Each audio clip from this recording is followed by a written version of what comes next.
nangyari dyan? Sabi po kasi nung dati kong personal trainer, kaka-zumba daw. Kaya parang medyo Sabi natin overuse. Ngayon, ano po bang nararamdaman nyo? Kailan nagsimula yung pain? Lumaga po siya 2015.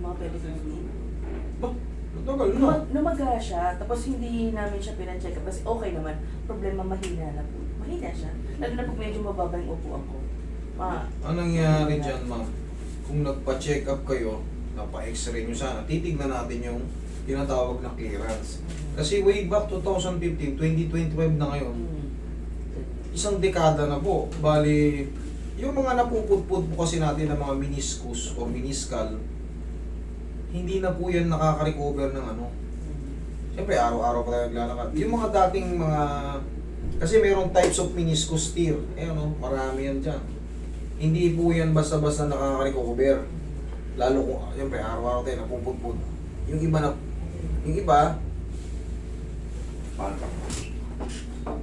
hindi po kasi kailangan, pag nakita sa x-ray nyo, kailangan may clearance. Ano yung tinatawag na meniscus? Yung clearance. Kasi hindi kita yun sa x-ray kasi ang makikita sa x-ray, mga puto lang. Yung mga ligaments, tendons, hindi makikita yan. So yun, pag nagdikit yan, siyempre, pag maglalakad ka, may mga tumutunog-tunog. Tapos, ngayon po, mababa lang na hagdan, nasasaktan na kayo. Hindi. Paano Hindi, po? pag nakaupo ako ng mababa, tapos nagtatayo, parang medyo mahirap. Medyo may sakit siya. Nung mga panahon na nagsusumba kayo, hindi naman kayo natumba. Eh, so far hindi naman po. After nung Zumba, tsaka ako naramdaman na namaga siya. Pero way back to 2015 pa yan sumasakit. Hindi. Paano siya? Parang mas may sakit siya noon, pero nung nawala yung maga, yun nga po, hindi na ako makaupo ng mababa. Tapos tiniis nyo na ng 10 taon. 10 taon na ngayon eh. Oo, pero hindi naman po siya ganun katinding sakit. Kaya lang, nag-worry siya na every time, aray, gaganyan ako pag mababa yung upuan ko. Parang ano na, parang Kaya sinabihan na sabi kayo niya, ng matanda. Yes. Hindi ko siya At saka hindi ko pa siya mabaluktok ng... Baka nga numipis yung ano nyo eh. Once kasi nagbubong-tubong contusion na, siyempre, hindi mapu-full. Kasi sasayad na siya eh. Papagtupi. May ipit na yung tinatawag din na nakakross doon na ACL tsaka PCL. Pag pinul, May sakit. sasakit siya. Oo. Nakakalakad ka, normal. Pero once na yung pababa sa hagdan, pataas, hindi naman kayo mainda.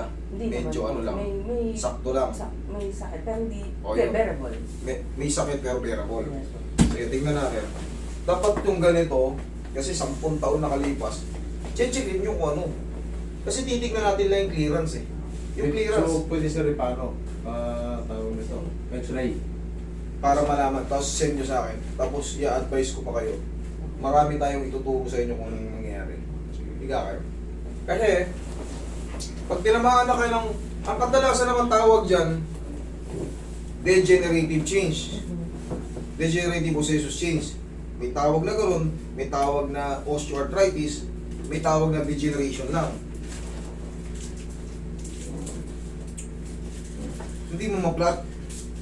Ano flat tayo ito? Yan. Tingnan mo, mataas to eh. May parang Yung di mo. Ito, di mo kaya. O, ito, sumasayad na kagad. O, yan, naririnig nyo naman. O, yan, o. Ito, nakakaloob.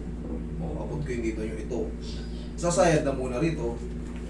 Ayan, makikita mo naman eh. Di ba, sir? Kita mo naman na mas mataas siya. Dito ka, sir. Dito ka, sir. Para makita mo lalo. Kasi pag sa side, o, kita mo, ano mas maangat. Hindi natin subukan. Joke lang. Mamaya natin tignan ko muna kung ano nangyari. Pag binirsa mo din na dyan, malalagot yung mga ligaments dyan dati doon. Yun o, sumak. Osteoarthritis nga ito, ma'am. Oo. Narinig yung sumasabi. isang beses po. Yan o. Nararamdaman mo. Oo. Pagka may mga ganyan popping, clicking o scratch or clicking, ibig sabihin niya may mga bone spar tayo. tinubukan tayo ng mga maliliit na granules sa mga gilid ng mga buto natin. Ang tawag dyan, consider na yan osteoarthritis. Ngayon, 10 taon na to,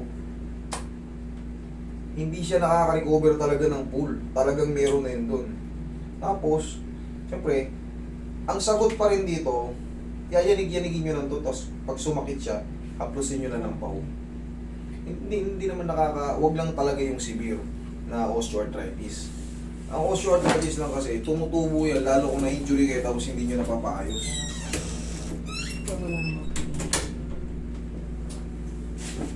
Palamputin muna natin, Roy. Kita mo yung itsura, oh. Nasabayan ng taba, kaya parang sobrang magang-maga. Kasi ang laki niya. Pero hindi naman talaga yung sobrang maga, konti lang.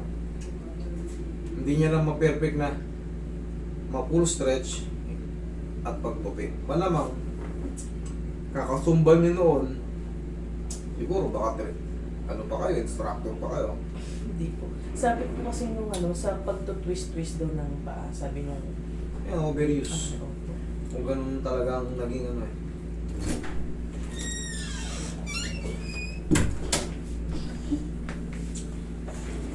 Ito mawawala yung sakit ito, pero baka hindi ma-perfect na ano. Kahit sagdan mamaya subukan mo, di ba? Parang bearable naman siya pero may pain, di ba? Subukan mo mamaya sagdan.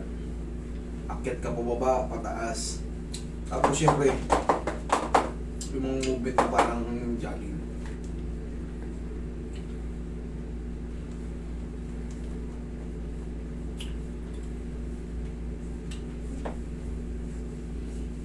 Palambutin ko muna.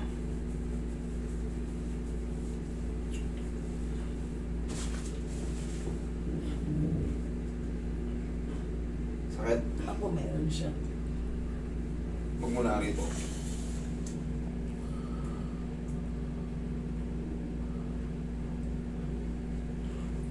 Saktong isang dangkal. Ay, hindi masakto. May konti lang. Okay. Gawin mo ba?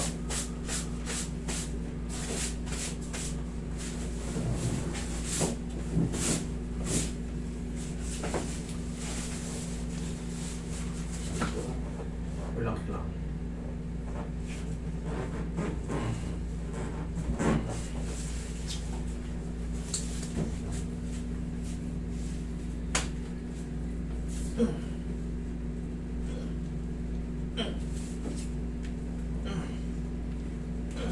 Thank you. Labutan mo lang. Labutan mo yun. Ilaw. Lambutan mo lang. Okay.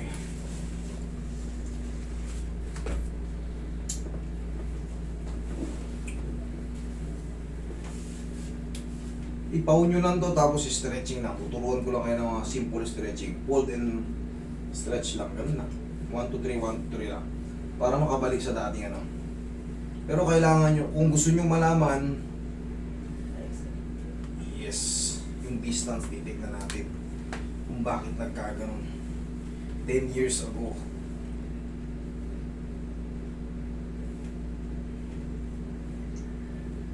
Nag-gain ba kayo? Okay. Lalo na po ngayon. Isa rin kasi magpapahirap sa mga joint natin pag medyo bumibigat tayo.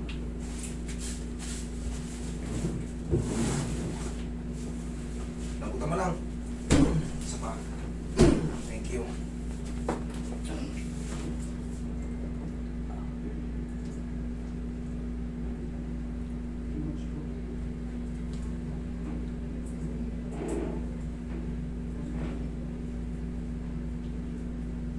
Kanina, ganyan. Pero ngayon, kaya pa? Kaya pa. Sige yan, kaya pa? Kaya pa. Nabawasan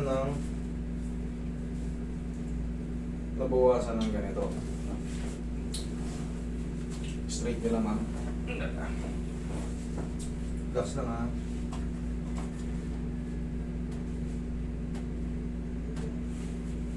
Okay, straight mo. Okay, i-straight mo yung paa mo.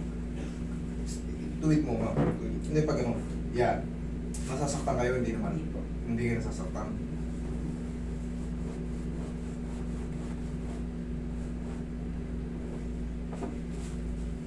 Lakad kayo. Tingnan nyo, bumaba siya. Hindi siya totally bumaba, pero bumaba.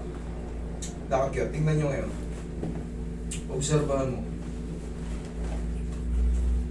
Sige, ayusin yung chineras nyo. Baka hindi naman tupilok pa kayo. Anong observation nyo? Gumaan, lalo sumakit, o nadagdagan? Pero may sakit pa rin siya. Gumaan ng konti. Yes, gumaan po. Okay, sige, higa ka pa. Gumaan ng konti, exact kung sinabi mo, gumaan ng konti pero may sakit pa rin. Sige, dagdagan pa natin. Para mas lalo kong gumaan. Sige, tihaya lang.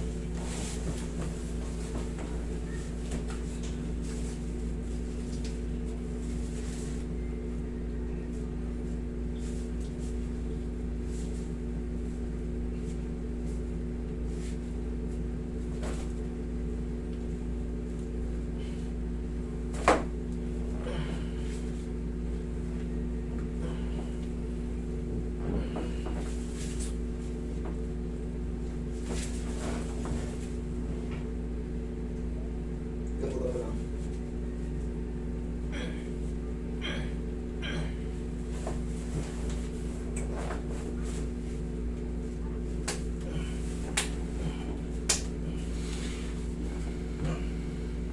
Ako. Thank you.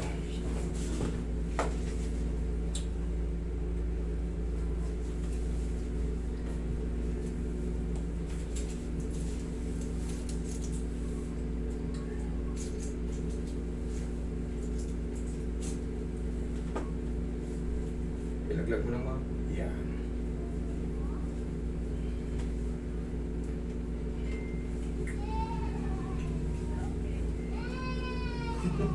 Yung buhang.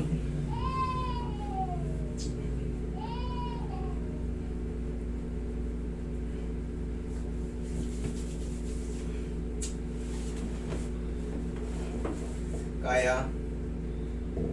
Kaya?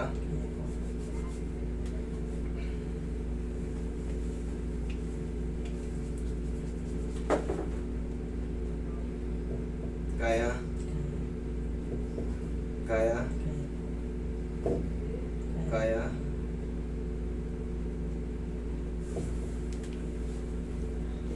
Kaya pa? Kaya.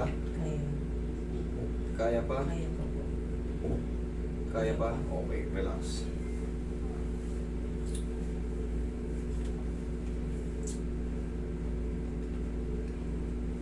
Palit na ng palit. Pag ito, sumagad na rito, kasi sasayad na siya eh. Hindi talaga yung mapiperfect na kagaya sa akin kasi manipis yung ano ko. Dito kasi tatama na kagad sa muscle mo. Kasi medyo malaki yung next mo. Kaya pa? Kaya pa? Yan. Ba? May sakit na. Okay. 1, 2, 3.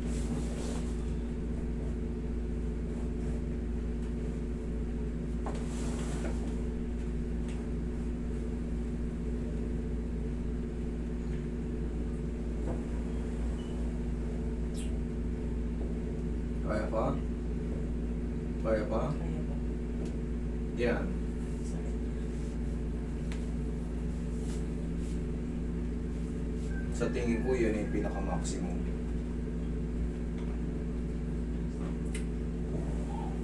Sumasayad na rito eh. Pero, lakad ka. Check mo.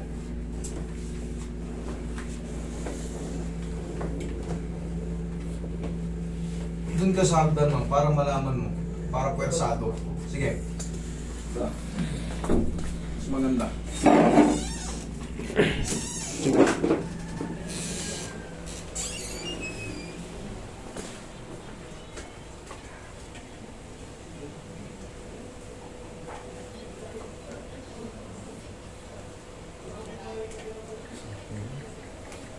Bagong pa.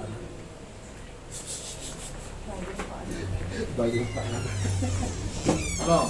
Pag konti na lang, that's... Actually, wala po siyang sakit. Pagbago. Mana? Wala po. Ganito na sakit. nanginginig siya. Kasi parang takot ako baka may bawalan siya ng balance. Hindi, upo ka. Ganito kasi yan ang nangyayari dyan. Siyempre, parang yung traumang ginawa sa atin. Dahil sa loob ba naman ng on and off 10 years. Pero wala na siyang sakit. Wala po siyang sakit ngayon. That's normal na, okay na yan ma'am. Ang gagawin mo lang dyan ma'am, palagi mo lang hahaplosin ang pao. Tapos, kita mo yung technique natin, dahan-dahan. O hanggang sa umabot na kasi tumatama na yung ganito mo eh. Hindi ko talaga pwedeng isagad tuloy ito kasi kung tumatama yung dito mo, siyempre, yung muscle maglalaban. 1, 2, 3. Tapos, haplosin mo ng pao. Hindi natin kailangan magmadali. 1, 2, 3. 1, 2, 3. Hanggang sa makabalikan. Actually, ano na talaga eh, sa totoo lang, may talagang na-fold natin ng ano. Okay, kita mo na wala na may sakit. Yung parang medyo nanginginig-nginig kasi first time na-adjust. At least hindi yung masakit talagang nanginginig, parang nanghina, hindi siya ganun. Okay? Rest lang yan ma'am, tapos, siyempre, haplosin mo ng pagmamahal. Abot mo naman yan, ganyan mo lang ng pao yan eh. Okay? Thank you.